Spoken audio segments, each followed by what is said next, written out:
Bienvenue à tous, c'est comme toujours votre rendez-vous pour décrypter, décortiquer l'actualité par le prisme de la communication. Derrière les images, les déclarations, les stratégies, ne l'oublions jamais, la chose la plus importante en communication, c'est d'entendre ce qui n'est pas dit. Au sommaire cette semaine, une communication chaotique derrière la bataille politique. La loi travail a encore monopolisé les unes ces derniers jours. Embarrassé, acculé, l'exécutif a dû communiquer sur un fil. Retour sur un numéro d'équilibriste. Un maître de la communication longtemps sous-estimé, mais aujourd'hui consacré. Donald Trump fonce vers un duel avec Hillary Clinton à l'issue du Super Tuesday. Derrière ce succès inattendu, la stratégie de l'outrance, du franc-parler, avant peut-être de devoir se recentrer. Et puis c'est un rendez-vous incontournable pour tous les politiques, multiplier les poignées de main et les dégustations au Salon de l'Agriculture. Nous analyserons images et déclarations de ce cru 2016. Et avec nous cette semaine, Jacky Isabello, bonsoir. Bonsoir. Vous êtes fondateur de l'agence Coriolink, Anne-Claire Ruel, professeur de communication politique, et Nicolas Boudot, associé du cabinet Tilder. On va donc décortiquer cette actualité avec vous. D'abord, ce feuilleton, ce qui est devenu un feuilleton de joute politique, mais aussi de communication, de déclaration en couac. La loi travail alimente chaque jour l'actualité. On va donc redérouler le fil depuis le début de la semaine. Décryptage en 4 actes. D'abord, acte 1, c'était en tout début de semaine, le report annoncé par Manuel Valls. C'était en plein salon de l'agriculture. D'abord, cette question sur le timing, sur le choix du lieu, cela faisait peut-être un peu improvisé, Jacky Isabello. Oui, écoutez, c'est assez mal maîtrisé. Les équipes de communication de Matignon ont été mises à mal. Parfois, ils ont été un peu légers. Toutefois, lorsqu'on visite le salon de l'agriculture, c'est toujours assez difficile de savoir ou de contenir la désespérance ou la colère des gens qui sont présents sur le salon. Donc, on a des dizaines et des dizaines d'exemples, sans revenir sur l'exemple de notre précédent président, de visites qui se sont extrêmement mal passées. Ce qui est dommage aujourd'hui, c'est que quand même, on peut agonir à la fois sur les réseaux sociaux, mais aussi au salon de l'agriculture, d'insultes le président de la République. Mais en termes de communication, les renseignements généraux pouvaient alors prévenir un peu ce qui allait se passer. Mais c'est vrai qu'aujourd'hui, laisser tout et n'importe qui lancer des insultes à tort et à travers au visage du président de la République lors de ce salon traditionnel, c'est quand même un petit peu dommage. C'est peut-être le citoyen qui dépasse le communicant là dans ce propos de fin de prise de parole. On va revenir sur le fond de ce qu'a annoncé Manuel Valls lors de ce salon de l'agriculture. Il a annoncé donc un report avec une interprétation, on va le voir, qui est la même dans tous les médias. Ce mot report, regardez ce que cela donnait le soir même. C'était sur les plateaux des grands 20h. Bonsoir à tous. Dans l'actualité ce soir, recul ou simple report face à la fronde, le gouvernement retarde de 15 jours la présentation du projet de loi El Khomri sur le travail. Est-ce le début d'un renoncement? Le gouvernement va-t-il revoir sa copie, enterrer le projet ou au contraire maintenir le cap? Manuel Valls en parlera avec les syndicats. Alors ce mot report qui est réinterprété, Anne-Claire Ruel, c'était prévisible? Ils ont été trop flous dans leur communication? Alors oui, ils ont été très flous dans leur communication, à commencer par même le début en fait de toute cette affaire. On se souvient du rapport Badinter qui était complètement ésotérique. Ils n'ont pas accompagné la communication. C'est arrivé, c'est monté en flèche après avec la prise de parole de la société civile, donc cette pétition en ligne de Caroline Haas. C'est vraiment c'est monté comme ça en flèche de manière assez forte. Le mot report, c'est évidemment une bataille de com. C'est-à-dire que le mot report, ça fait pas recul justement, et on s'attend à ce que les médias reprennent en masse ce mot recul. Il faut éviter ce mot, donc là c'est vraiment une bataille de Matignon pour imposer ce mot. Mais c'est quand même une victoire des opposants, ça c'est clair et net. Nicolas Boudot, juste un mot sur ce mot report. Il a été mal choisi, en tout cas il a eu du mal à passer. C'est surtout difficile de trouver un synonyme qui soit acceptable.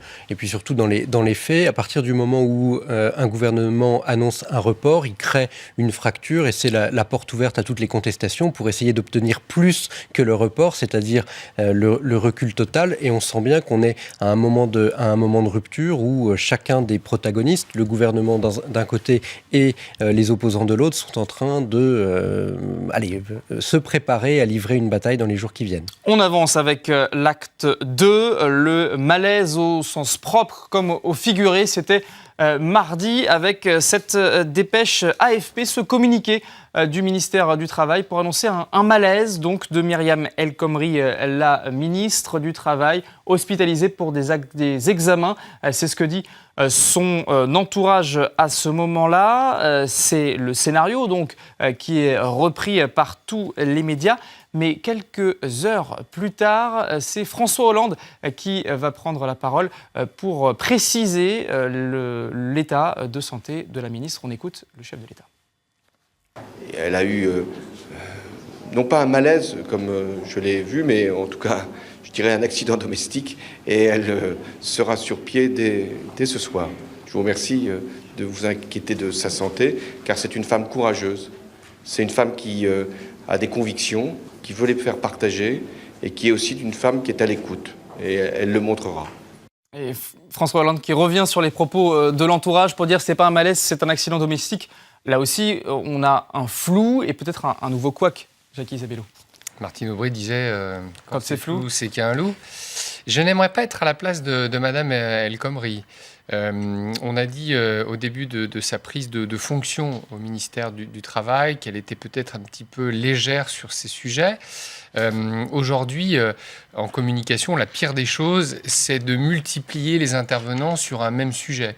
Donc devoir débarquer à la fois le Premier ministre sur des sujets très techniques, puis le Président qui vient vous cajoler par derrière, affirmer son autorité à l'Assemblée ou même face aux partenaires sociaux, vous devinez bien que ça va être compliqué à la suite.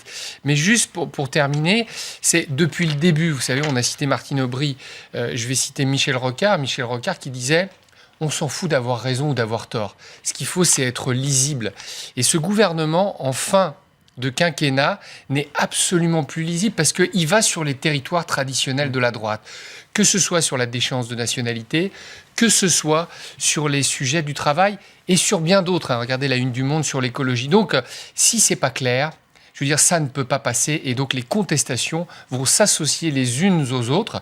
Aujourd'hui, on a même les conducteurs de TGV de la SNCF qui viennent vous expliquer que tant qu'à faire, s'il y a une grève, on va bien se marrer et on va tous se mettre dans la rue. Et puis, nous aussi, on sera en désaccord avec ce projet de loi qu'on n'a même pas lu. Vous voyez, ouais. Donc, voilà. Dur pour Myriam El Khomri. Brouillon sur le fond et sur la forme, encore une fois, c'est l'acte 3, ce qu'on appelait les insultes. C'est un couac dans le couac, cette visite retransmise dans la semaine sur Periscope, ce réseau social dont on parle décidément beaucoup, qui fait décidément beaucoup de dégâts dans la communication. Pendant que l'Élysée diffuse donc en direct une rencontre, les internautes peuvent commenter et cela va donner toutes sortes de noms d'oiseaux, d'invectives, flambi pour prendre le plus léger dans ces interprétations, ces insultes, on peut le dire, qui ont fleuri sur Periscope. Là, c'est encore un exercice non maîtrisé, Anne-Claire Ruel. Oui, c'est un exercice un peu non maîtrisé. Alors, ça fait 1 an que l'Élysée s'essaie à Periscope. Donc, ils ont essayé, ils sont au courant des risques, évidemment. Si ce n'est qu'ils auraient pu mieux gérer la modération un peu plus tôt, on va dire. Ils pouvaient filtrer en amont. On peut filtrer en amont, mais alors, voilà, c'est un peu technique, mais que les personnes qu'on l'on suit qui peuvent intervenir. Mais la modération a mis du temps aussi à venir. Au-delà de ça, c'est un risque que prend François Hollande, tout simplement parce qu'il est en campagne. Donc, il ouvre un peu les vannes de la communication pour montrer ses rapports avec donc les entreprises et puis pour attirer aussi un autre type de public sur Periscope. Jeune. Voilà, on avait des plus jeunes. Et donc, ça correspond à sa stratégie de micro-targeting. C'est-à-dire qu'on va cibler des populations, on va aller chercher les électeurs là où ils sont. Donc, sur Periscope, on le verra plus tard, peut-être dans le magazine Elle. Donc, on va vraiment essayer de trouver les électeurs où ils sont et d'utiliser leurs canaux de communication. C'est ça la stratégie. Et la réponse de l'Élysée, de la communication de l'Élysée, elle a tenu en un tweet. Voilà ce que disait ce tweet. Voilà presque un an que nous sommes sur Periscope, comme vous l'avez dit. Nous assumons une modération a posteriori comme sur Facebook. Il cite même l'article des Inrocks. C'est une bonne réponse. Il fallait répondre et assumer. On a quand même du mal à y croire, Nicolas Boudot. On a complètement du mal à y croire. C'est une énorme connerie de communication, pour pas dire autre chose, parce que Periscope, c'est un dispositif qui vous permet de chatter. Et là, dans le cas d'espèce, le président de la République discute avec un chef d'entreprise et ne voit probablement même pas les insultes arriver ou peut-être les questions des internautes. C'est juste, finalement, une webcam qui filme le président de la République dans une table ronde à l'intérieur d'une entreprise. Mais pas du tout. Ce dispositif, ce réseau social n'est pas du tout utilisé. Pourquoi il a été fabriqué, construit et inventé. Donc il y a déjà un décalage d'outils, il y a un décalage de perception, il y a un décalage de communication, et pour en rajouter l'explication de l'Élysée, fondamentalement on ne la comprend pas, c'est-à-dire une modération a posteriori pour un dispositif qui insulte le président de la République et qui reste en ligne pendant 24 heures.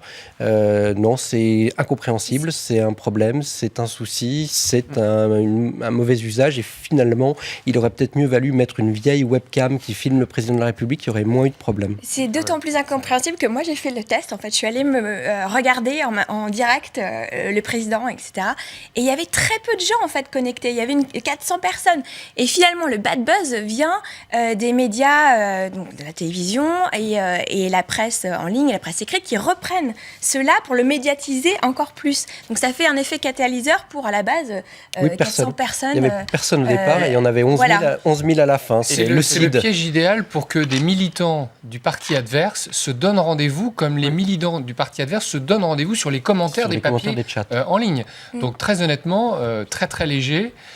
S'ils étaient de nos collaborateurs, ça ne se passerait pas très bien, je pense. Bon, on a évoqué à cette occasion-là le micro-targeting, vous l'avez dit Anne-Claire Ruel, cibler un public en particulier, c'était les jeunes donc avec Periscope. Et aujourd'hui, donc, nous avons donc cet article, cette interview dans Elle, je l'ai ici. Alors il n'est pas en couverture, le chef de l'État, mais il est bien dans les pages intérieures pour une interview confidence, on peut le dire. C'est une première pour un président depuis 1984 dans ces pages. Alors il parle du fond, des inégalités, des violences faites aux femmes, mais ce qui retient l'attention évidemment, c'est ce ton intimiste sur son rôle de père. Je faisais la cuisine, je lissais des histoires. Est-ce que ça marche ou est-ce que la ficelle est un peu grosse, Jacques Isabello ? Alors, pour le coup, comme le disait Anne-Claire tout à l'heure, cette stratégie de relation avec des médias qui peuvent être spécialisés ou à centre d'intérêt, pour rentrer un peu dans la technique, elle est installée depuis le début du quinquennat. Elle fonctionne plutôt pas mal, avec des bons résultats.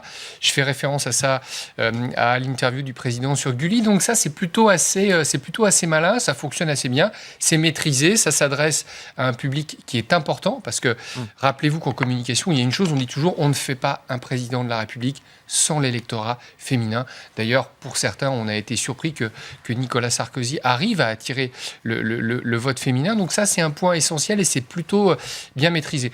Après, ce qui est assez dommage dans cette interview, c'est que c'est du Hollande tout craché. C'est que vous allez lire l'interview, vous allez voir, si vous lisez bien, il y a 2-3 choses, c'est fait pour les initiés.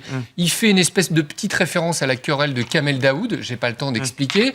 Il vient dire, j'ai ouvert il y a 10 ans le débat sur qu'est-ce que c'est que d'être socialiste, et il dit, le débat est encore ouvert.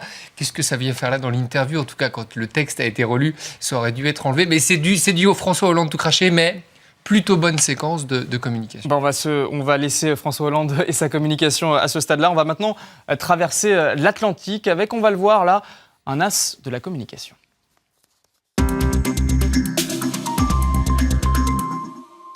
Et c'est donc une première consécration pour Donald Trump et sa stratégie. Donald Trump qui sera probablement, selon toute vraisemblance, en tout cas face à Hillary Clinton à l'automne prochain. Médias et classes politiques ont tardé à le prendre au sérieux. La faute peut-être à une communication singulière, on va le voir. Parmi les derniers épisodes caractéristiques, cette sortie remarquée sur le Ku Klux Klan. C'était le week-end dernier. Le Ku Klux Klan, chantre de la suprématie blanche. Nous sommes 2 jours avant le Super Tuesday. On écoute Donald Trump. Il y a ces groupes suprémacistes blancs qui vous appuient. Est-ce que sans équivoque, vous pouvez dire que vous ne voulez pas de leur soutien ? Il faut d'abord que je me renseigne. Je ne sais rien de ces groupes dont vous parlez. Alors, il ose dire « je ne sais rien ». On a du mal à imaginer un candidat en France qui refuserait de réagir ou qu'il ne sait rien de ce groupe, Anne-Claire Ruhen. Oui, complètement. C'est vrai que là, on assiste à quelque chose d'assez spectaculaire aux États-Unis. C'est le temple du... il n'a aucun surmoi, Donald Trump. Donc, il balance les choses telles qu'on... Et il les balance comme ça. Sauf que c'est très calculé. C'est-à-dire que sa stratégie, c'est quoi ? C'est du sample. En communication, on dit on répète les messages. Donc, il répète les messages, les mêmes messages, inlassablement.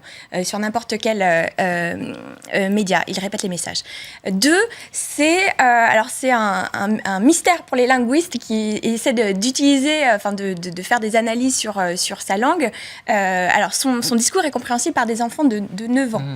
Contrairement... 150 mots en moyenne, c'est vraiment ridicule. Quoi. Mais c'est la stratégie. C'est sa stratégie, c'est-à-dire que c'est des mots très simples. Il utilise toujours des mots très clivants. Good, bad, donc bien, mal, stupide, méchant, etc. Il répète plusieurs fois. C'est très manichéen et finalement, c'est compréhensible d'un peu de tous. Et vraiment, voilà, il joue un peu le côté homme un peu décalé, je sais pas, je vais me renseigner, faussement naïf, etc.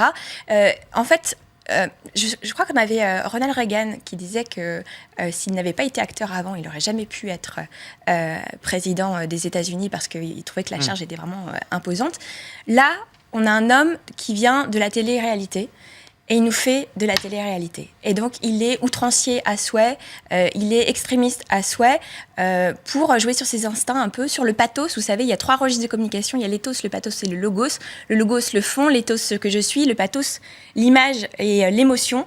Il ne fait que ça, de l'image et de l'émotion. Et il joue sur les 3 et il ne se, vous l'avez dit, il ne s'inhibe pas le même jour que cette déclaration, cette sortie sur le KKK.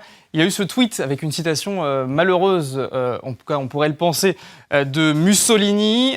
Il vaut mieux vivre un jour comme un lion que 100 ans comme un mouton. Alors il a dit qu'il ne savait pas que c'était Mussolini. Il y a eu une sorte de bad buzz, mais on a l'impression qu'avec cet homme, même le bad buzz ne peut pas lui nuire, Nicolas Boudot. Non, parce que c'est la victoire du politiquement correct contre les élites. Donald Trump, c'est ça, c'est le politiquement correct, l'incarnation du politiquement incorrect contre les élites. Ce qu'il veut, c'est être élu par le peuple américain, en tout cas par la frange la plus marquée des républicains, la plus en colère des républicains. Il a réussi à les fédérer justement avec son vocabulaire. Sa ligne directrice, c'est la colère et le politiquement incorrect. Et donc, je ne vois pas pourquoi il s'arrêterait de tweeter ou de raconter des histoires qui continuent de lui rapporter des électeurs, donc des États, et qui le mettent donc en tête de la primaire américaine du Parti républicain. C'est véritablement ça, c'est assez simple à comprendre finalement comme stratégie. Ce qui nous surprend ici en France, c'est qu'elle fonctionne. Je ne suis pas certain pour connaître un peu les États-Unis que ce soit si surprenant que ça. Et on va continuer à voir que Twitter, c'est presque l'outil parfait pour lui. Dans la course au Super Tuesday, il a évoqué un de ses adversaires, Ted Cruz, un de ses meilleurs ennemis, en disant « J'ai une bonne chance de l'emporter au Texas. Ted Cruz est un nasty guy, un sale type. Aucun soutien au Sénat. Il parle et ne fait rien. Loser. » Et voilà, c'est ce message toujours clair, très simple à comprendre, Anne-Claire Ruhen. Oui, alors les mêmes linguistes que j'évoquais tout à l'heure ont fait des études aussi sur les tweets de Donald Trump. Il se trouve qu'un tweet sur 8 est injurieux et adressé soit aux entrepreneurs, soit aux acteurs ou journalistes qu'il n'aime pas. Aux médias, oui, beaucoup. Aux médias, il distribue les bons points, les mauvais points en fonction de ça. Et évidemment à ses concurrents qu'il traite de de stupid guys, etc., etc. Donc non-stop, c'est sa stratégie outrancière. Et ça fonctionne parce qu'en fait, il essaie effectivement de séduire les abstentionnistes, les gens qui ne vont pas voter, qui ne vont plus voter. Et c'est ce réservoir-là de vote un peu consumériste, qui vote à la tête du client, qu'il va chercher. Et ça marche, donc cette stratégie Twitter, peut-être la première victoire, ou en tout cas finale obtenue grâce à Twitter, Jacques Isabello? Alors sans doute pas, parce qu'il a un prédécesseur, Barack Obama, a fait il y a 4 ans une exceptionnelle campagne grâce aux outils du social media, et notamment avec Twitter. Mais ce qui est remarquable chez Donald Trump, c'est son utilisation aussi de l'outil Instagram, qui est un outil qui appartient à Facebook. Et il a un digital strategist qui est assez malin, qui est un jeune gars qui s'appelle Justin McConnell, qui est extrêmement rapide, qui connaît bien les ressorts de Twitter. Et qu'est-ce qu'il a fait? Vous savez bien, Julien, les journalistes, ce qu'ils aiment bien, c'est qu'on aille vite. Donc il a désintermédié totalement la relation avec les partis et avec les médias. Et les médias qui l'ont snobé eux aussi au départ. Il leur a dit, je vais vous faire voir comment ça marche dans l'univers des médias. C'est plus c'est gros, plus ça passe, et plus c'est rapide, plus c'est repris. Parce que, quelle est la règle? Il faut être le premier à traiter l'info. Parce que derrière, on n'a pas le temps de les expliquer, mais toutes les mécaniques de valorisation de l'information sur Google qui entraînent l'engrangement de revenus publicitaires pour les médias, ils connaissent ça parfaitement et ça fonctionne, mais alors à merveille. Et les Américains, toutes les conneries que peut sortir Donald Trump, ils s'en foutent un peu parce qu'il a su comprendre que d'un point de vue sociologique, il rendait grâce à ce qu'on leur prédit depuis 4 ans, c'est-à-dire la fin de la prédominance de l'électorat blanc aux États-Unis. Ça, les gens n'en veulent pas. La fin des grands partis et de leur intermédiation et la fin des règles installées par les médias qui sont trop puissants, selon lui. Avec une personnalité singulière, ce qu'on voit assez rarement quand on a en France un président qui s'est fait élire sur l'image du président normal. On va écouter comment lui, il se présente quand il est cette fois face aux caméras, comme dans ses tweets. C'est, on peut le dire, un peu de mégalomanie. On écoute. Je serai le meilleur président pour l'emploi que Dieu ait jamais créé. C'est au tout début de sa campagne, mais c'est resté sa ligne de conduite, Claire Ruel. Oui, c'est sa personnalité. Il se vit comme un héros médiatique, comme un héros de série télé-réalité. Et là où il est fort, c'est que, enfin fort entre guillemets, c'est-à-dire qu'il a réussi à se créer, à comprendre qu'il était aussi un média. Et donc, c'est ça qu'il fait. Et là où il est très malin aussi, c'est entouré par son staff, bien entouré par son staff, c'est qu'il a dit « exit les achats publicitaires ». Vous savez, ces spots très coûteux aux États-Unis qu'on fait, etc. Lui, il passe par Instagram pour faire des vidéos très courtes, mais qui sont reprises. Qui ont le mérite d'exister. Ils font un carton incroyable. Donc, il n'a pas mis des millions pour faire ces spots-là. Il passe par Instagram directement. Il donne du flux et du contenu. Il a une équipe qui est très jeune, c'est-à-dire comme à 26 ans, elle fait pas de filtre, elle demande rien, elle ne verrouille pas la communication. C'est ça le grand changement, et c'est ce que signalait aussi Nicolas, c'est que finalement les journalistes aussi aiment ce côté un peu, donc finalement on peut accéder directement à Donald Trump. On n'est pas verrouillé avec des communicants dans tous les sens, etc. Et on verra comment ça marche dans la dernière ligne droite vers la Maison-Blanche. On va revenir en France avec ce passage traditionnel, le Salon de l'Agriculture cette semaine.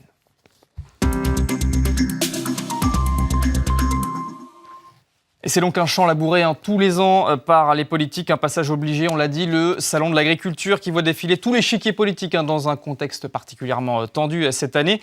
On va d'abord revoir ces images qui ont lancé l'édition en 2016. On l'a évoqué tout à l'heure, François Hollande qui a été chahuté lors de son arrivée. Est-ce que c'était évitable d'avoir cette image? Est-ce qu'on pouvait se passer du président hué ce samedi au Salon de l'Agriculture, Nicolas Boudot? Difficile, je pense que le président de la République le savait en venant au Salon de l'Agriculture, qu'il serait face à une population très remontée contre lui et contre son ministre de l'Agriculture, soit dit en passant. C'est une population qui souffre. On annonce 2 suicides par jour d'agriculteurs.